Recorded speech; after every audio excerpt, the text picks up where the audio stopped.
Why do I feel I'm just like popping now? Yesterday was awful. Saturn stationing, bleh. Mercury going retrograde shadow. Bleh. The vibes were bleh. Vibes were Yeah. bleh. It's not like overall a big deal, but the vibes were still bleh. And then earlier, I don't know what the moon was doing, but the vibes were bleh for a little while, and then they got really floppy. Happy was kind of okay.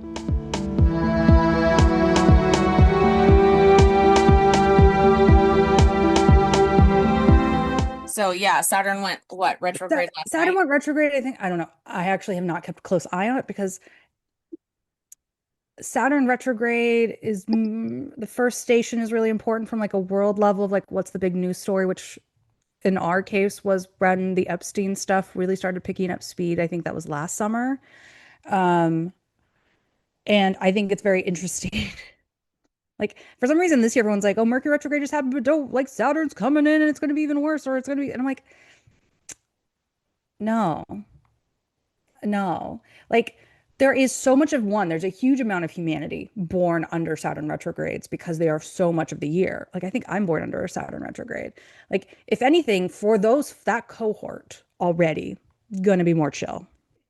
It doesn't play by the same disruptive rules. It's retrograde so much of the time that it's not as disruptive. It's like saying like if we were only ever used to high tide, low tide coming 2 or 3 times a year, yes, would be disruptive because we are very used to high tide. But if you are used to both high and low tide throughout the year, low tide is not disruptive because it is so much of the year. It's like a wet and a dry season. So I don't know where this kind of craze came from all of a sudden, where I have to be like, the real people that are going to have the most challenge is because of planetary speed, which is really fucking nerdy. But like the most painful periods are usually when, unless you were born under a very stationary version of a planet, right? You were born when Saturn stationed retrograde or born when Saturn stationed erratic. It's not as big of a deal. But for most folks, the stations are hard because it's so slow.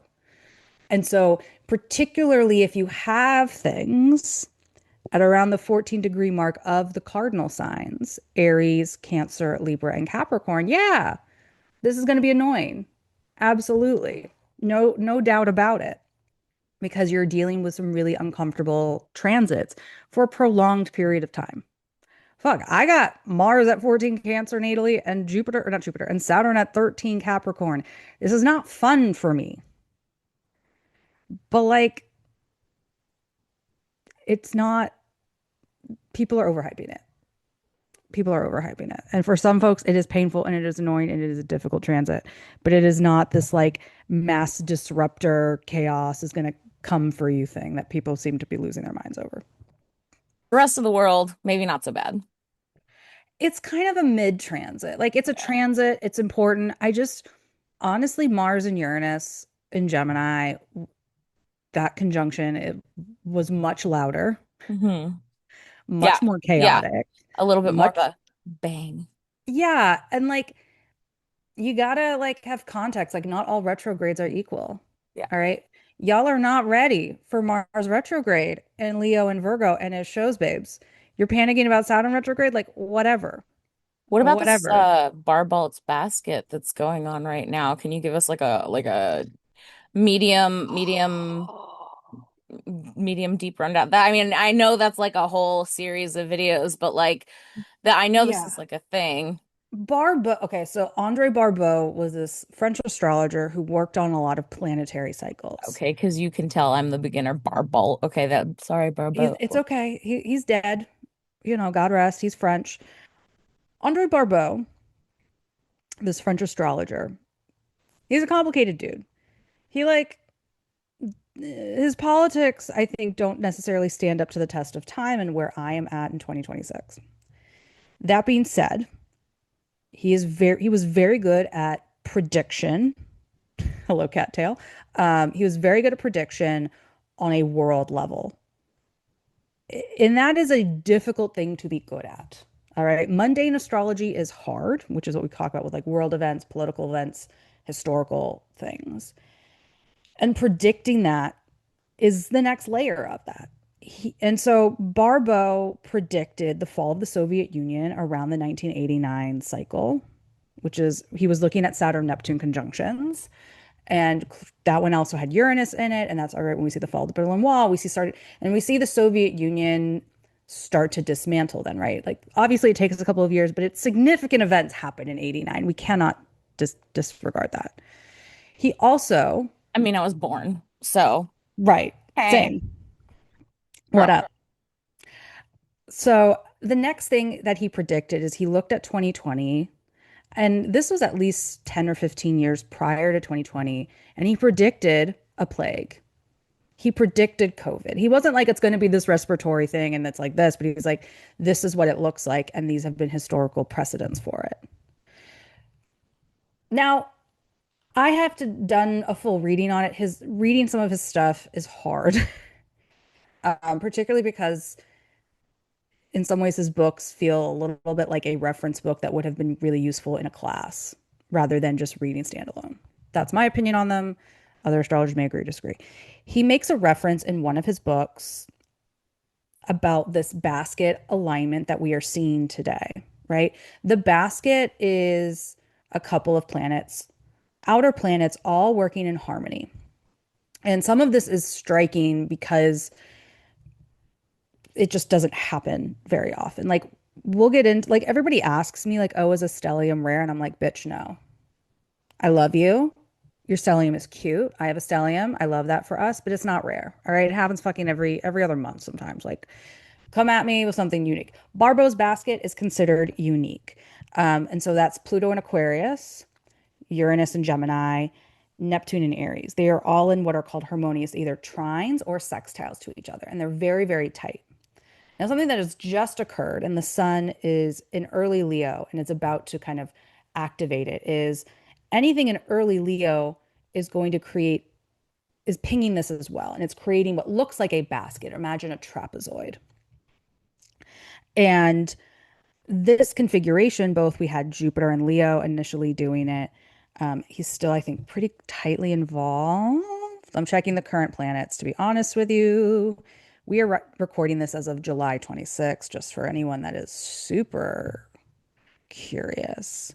Um, so, yeah, as of right now, we have essentially the sun at 3 degrees of Leo, the Jupiter at 5 degrees of Leo. They're basically, we are in the midst of Barbo's basket. And so um, I'm going to try and pull it up on my I was gonna screen. ask if you wanted to pull it up. Oh, So this is just the planets as of this it moment. is a basket. Yeah. So what we're looking at when we talk about Barbo's basket, and it's named after Barbeau, is we're seeing Pluto over here at 4, Neptune at 4, Uranus at 4, and then right the Sun and Jupiter at 3 and 5. So they're creating this little basket, and I'll just draw it to be really, really obvious, right? So it's this coming up. It's this to this. It's here to here. And then it's here to here. And then you get this red line kind of going back. And it's creating this basket configuration. The problem is, and it's significant, this is very rare.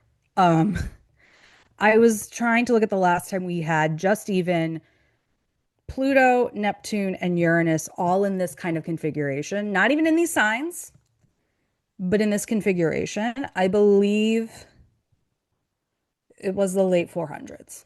Or the other time it could have been was maybe the early 1100s. Like Oh, it is still something that is significantly, this happens once every millennia, if okay, we are so it's lucky. just what you're getting at is it doesn't happen very often. It's very rare. The fact that like, yeah, I mean the fact that these three are working together like this is rare. We've been in a long period of most of the 20th century that Pluto and Neptune have been in sort of like a long time sextile. Like that's been sort of happening for a while off and on. We're sort of, I think, I'd have to look at the cycle. But the fact that those two are working together and Uranus is working with them, like this is something that happens this isn't often. And so anything going through early Leo is going to create this basket. So um, end of June, I believe early July, Venus hit it first. Now Jupiter and the sun are there. Mercury will be there. So I have a like there I think there's the possibility of significant events. Now Barbault and a lot of astrologers got very excited about this because he was like he had a reference that this could be a really important turning point for humanity and that this could lead to some real benefits to the people. That being said, you know, you have to, I mean, what are Barbo's politics? What does he think is as beneficial? What is good? I think those are questions to bring up. And also, we're dealing with outer planets, right? This could be a significant catalyst, but you're dealing with cycles that can take decades. So just because you are living through a significant moment doesn't mean that it's all going to be like rainbows and flowers after this summer.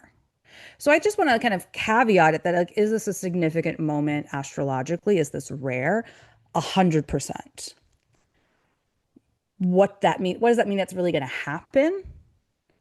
And like how and when we are going to understand the significance of it, I think is a larger question to be had.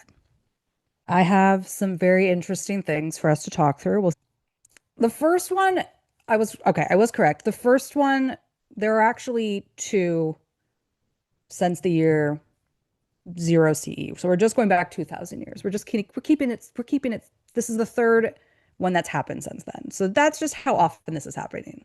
Um, the first was in 476, and this, I mean, each of these has a couple of years.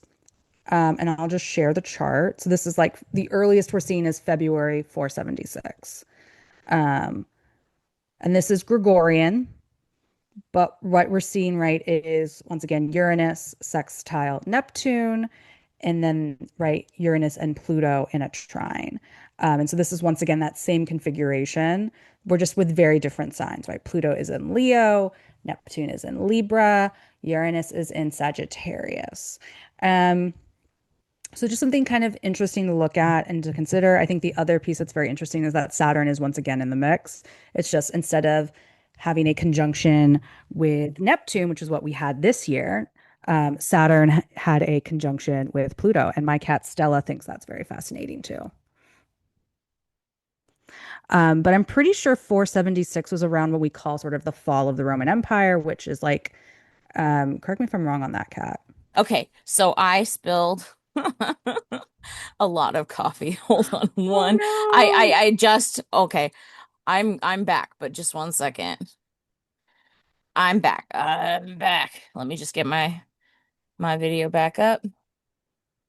My video back up. Mercury. Mercury. Hello. Video Are back you up. there, Video back Mercury? up. Are you there, Mercury? It's It's me, me. Margaret. Um, Insane. I love it. So Um, 476. so yes, the fall of the Western Roman Empire. I mean, like, okay, so was actually, I think it's uh, actually,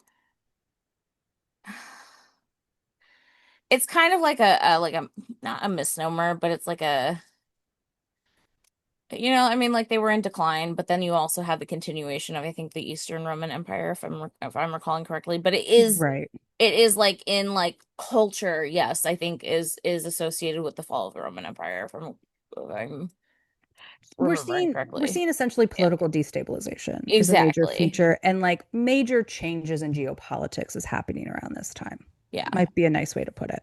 yeah, exactly. So the next kind of time that this all piles up was actually a little earlier than I remembered. It was 992. So this is like the first time it all goes exact that year. And once again, we have this time, interestingly, some of the same signs are involved this one, right? Pluto is this time in Libra, Neptune is in Sagittarius, and Uranus is over in Aquarius. And Saturn is still kind of hovering and hanging out a little bit, right? We had a Saturn Uranus conjunction that would have probably been earlier that year, if not like so in early 992 or even maybe the year prior, they would have had a conjunction just based on planetary speed. It was a Um, leap year. oh, things I don't keep track of, which maybe surprises folks. But Yeah, I actually don't know a lot of what was going on in 992, but I do think it's interesting that we're seeing that cycle, right? Echo, that was, about a little over 500 years later. And then the next one really is legitimately, and this is from my shout out to AstroSeek. I did an ephemeris search engine. So, and each of these can last a significant period of time. I was looking at just exact conjunctions. Um, I like that this is showing us 2023. It says that in 992, I'm just casually looking it up on Wikipedia, that in winter, a super flare from the sun caused an aurora borealis with visibility as far as south as Oh, geez. Germany and Korea.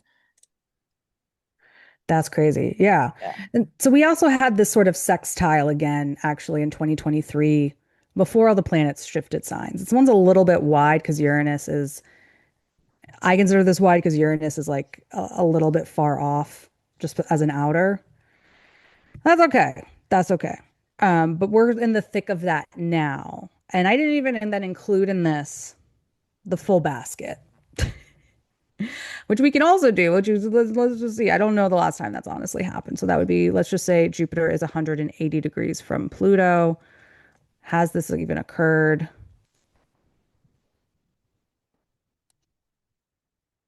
Yeah, so this would have been towards the end of the Roman Empire one. This is 480. Um, so it definitely occurs, right? Um, it's a pretty, and you'll have periods where they happen, right? So each of these sorts of configurations will get exact, but they're so slow that even when they're not quite exact, it'll last for a couple of years, which is part of what makes them so significant is that sort of bottled energy is there. So we're back in the 400s, right? So this is bringing back the basket. So Neptune and Uranus are a little wide. Neptune's 24 Libra, Uranus is 28 Sag. Pluto is 26. And then Jupiter, interestingly, we're having another Jupiter Sun pile up in this, which is similar to what we're going with today, right? Where Jupiter and the Sun this time are in Leo, opposing Pluto in Aquarius. So, in some ways, it's interesting because this basket is an inversion of the basket we have today. So, what do I mean? Everybody is in the opposing sign to where they were in this and 480, and actually doing some digging into 480, what was going on in 480 would be interesting, right? Because right now, the Sun and Jupiter are in Leo, right? And Pluto is in Aquarius. So this is flipped, right? Currently, Neptune is in Aries instead of Libra, and Uranus is currently in Gemini instead of Sagittarius. So we're seeing these themes working together, but in mostly they're opposing signs, or what we would call their sister signs. So 480 AD was also a leap year. coming through with the leaping. So it Is is. this year a leap year? I love that you're asking me this. Like I know. I I remember if it's a Jewish leap year or not. I don't remember if it's a regular leap year or not. Okay, no, it's not a leap year this year. Um, Also I've got to get Okay, readjusting. wait. There's Jewish leap years. Genuine question. I've never heard of this Oh, before. so the Jewish calendar, the way I describe it, and this will probably upset some of my like Jewish academic friends. I remember actually getting into a fight with one of them about this because honestly, she was wrong, but it's okay. Um, the Jewish year is a really weird thing because it's a solar lunar calendar in the sense that the months are, defined by like new moons, essentially. I'm abbreviating this a little bit, but basically, the new moon then is how we then know it's the time for the next month. However, right, this calendar kind of comes up, 2000 plus years ago, where the Jewish ethno religion, as I'll call it, because it is a kind of defies how we understand religion today because of how old it is. Right. No, Right, that was makes based in sense. the was based in what's now Israel Palestine. It was it was an agrarian society that needed to maintain with the solar. A lunar calendar won't do that, right? If you look at the Islamic calendar, it's lunar, and Ramadan will move every year. It actually kind of comes up a little earlier every year. year over year. So the Jewish calendar is lunar with solar corrections. And so there are years where we literally have essentially what's called a whole leap month, where we add in a month to push things back. So, and you start to kind of get a sense of it when you notice things like, oh, this holiday's pretty early this year. We'll probably have a leap month being put into next year. Um, and it's and it works itself out. It's just like a little bit funky where sort of holidays and events sort of weave between sort of a time frame. Um, so like Hanukkah will be usually somewhere in December. Once, and I don't think it's going to happen again in my lifetime. You know, Hanukkah was as early as Thanksgiving, and so that was the year of Thanksgiving, people joked about. But, you know, things only, it's more of like a pendulum in time. I can't hear you.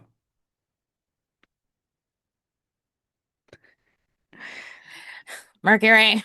It makes sense. It's just shifting. It's just like a, yeah. Yeah. No, it makes sense. That makes total sense.